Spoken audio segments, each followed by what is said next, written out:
நான் என் ஊருக்கே போறேன், தமிழ்நாடு வேண்டாம்.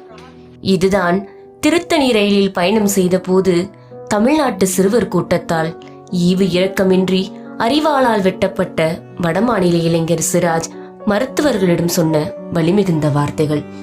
உடல் முழுக்க காயங்களுடன் மருத்துவமனை படுக்கையில் படுத்தபடி அந்த புலம்பெயர் தொழிலாளி கலங்கும் காட்சிகள் மனதை உலுக்குவதாக உள்ளன.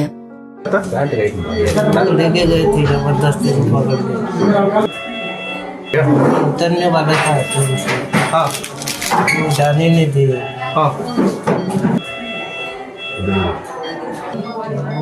चाकू निकाल दिए,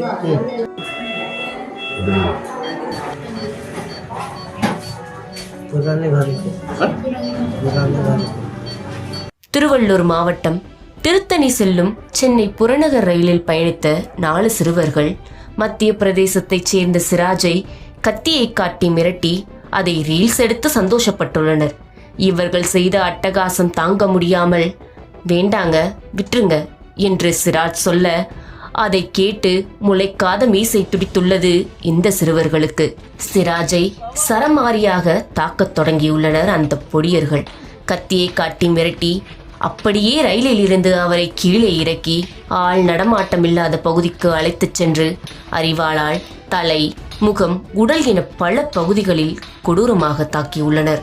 அதை வீடியோவாகவும் எடுத்து வெளியிட்டு தங்கள் ஆண்மையின் பெருமையை பறைசாற்றியுள்ளனர். இந்த சம்பவம் தமிழ்நாடு மட்டுமின்றி மொத்த நாட்டையே உலுக்கியுள்ளது.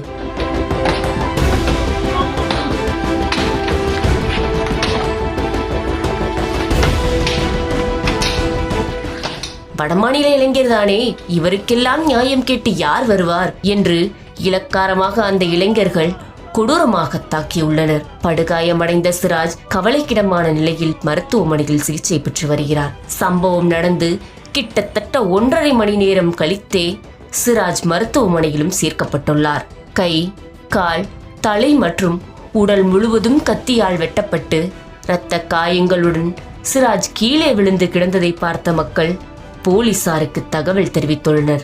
சம்பவ இடத்திற்கு சென்ற போலீசார் வெட்டுக்காயங்களுடன் உயிருக்கு போராடி கொண்டிருந்த சிராஜை மீட்டு அரசு மருத்துவமனையில் அனுமதித்தனர். முதல் சிகிச்சை தொடர்ந்து மேல் சிகிச்சைக்காக திருவள்ளூர் அரசு மருத்துவமனைக்கு ஆம்புலன்ஸ் மூலம் அனுப்பி வைக்கப்பட்ட அவர் தற்போது சென்னை அரசு மருத்துவமனையில் சிகிச்சை பெற்று வருகிறார். சென்னை மருத்துவமனையில் அனுமதிக்கப்பட்ட சிராஜ் உடல் முழுக்க காயங்களுடன் பேசக்கூட திணறியபடி போராடி கொண்டிருக்கிறார். இந்த கொடூர